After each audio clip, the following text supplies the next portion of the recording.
Hello everyone, আজকে আমি আপনাদের সামনে উপস্থিত হয়েছি খুবই সুন্দর একটি বিষয় নিয়ে। আজকে আমি শেখাবো কিভাবে আপনি আপনার শরীরের ওজন কত হওয়া উচিত এটি কিভাবে বের করবেন, অর্থাৎ আমরা বলি আইডিয়াল বডি ওয়েট। আপনার শরীরের উচ্চতা অনুযায়ী এই আইডিয়াল বডি ওয়েটটি বের করা হয়।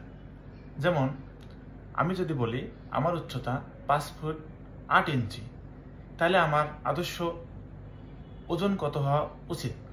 তাহলে 1 ফিট সমান 12 ইঞ্চি, 5 ফিট মানে 5 12, 5 ইন্টু 12 তাহলে 60 ইঞ্চি। এর সাথে আমি বলছি 5 ফিট 8 ইঞ্চি, তাহলে 60 যোগ 8 68 ইঞ্চি। এখন এই 68 ইঞ্চিকে সেন্টিমিটার বানাতে হবে। তাহলে 1 ইঞ্চি সমান 2.54 সেন্টিমিটার। তাহলে 68 ইঞ্চি কত হবে? তাহলে 68 ইন্টু 2.54, তাহলে দেখেন কত হয়, 172.72। আমি একটু ক্যালকুলেশন দিয়ে আপনাকে দেখাচ্ছি। এরপরে এই যত সেন্টিমিটার হবে মাইনাস 100, তাহলে 172 থেকে যদি আমি 100 বিয়োগ করি তাহলে আমার ওজন হওয়া উচিত 72 মানে 72।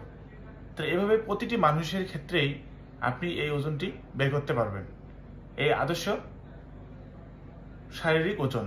এখান থেকে কিন্তু আবার 2-3 কেজি কম বেশি হতে পারে। কারো ওজন 10% বেড়ে যায়, ধরেন আমার 72, তাহলে তার মানে কি 10% সমান সমান হচ্ছে 7 কেজি। তাহলে যদি আমার ওজন এই 72 থেকে আরো 7 কেজি বেড়ে যায়, তার মানে 79 কেজি হয়, তাহলে আমার হবে ওভারওয়েট, মানে ওজন শরীরের চেয়ে বেশি। আবার যদি আমার ওজন 20%-এর বেশি হয়, তাহলে আমি হব অবেস, মানে আমার অবেসিটি, আমি স্থূলতা। তাহলে এই অবেসিটি আমরা জানি, অবেসিটি সকল রোগের সৃষ্টির জন্য দায়ী। সেটা ক্যান্সার হোক, সেটা প্রেশার হোক, সেটা ডায়াবেটিস হোক, সকল রোগের জন্য এই স্থূলতা, আমরা যাকে মোটা বলি, এই মোটা মানুষ সব রোগের জন্য দায়ী। তাহলে আপনারা সবাই আমার এই পদ্ধতিটি ব্যবহার করে সবার আইডিয়াল বডি ওয়েট মেনটেন করার চেষ্টা করবেন এবং আপনাদের আদর্শ শারীরিক ওজনটি বের করবেন। ধন্যবাদ।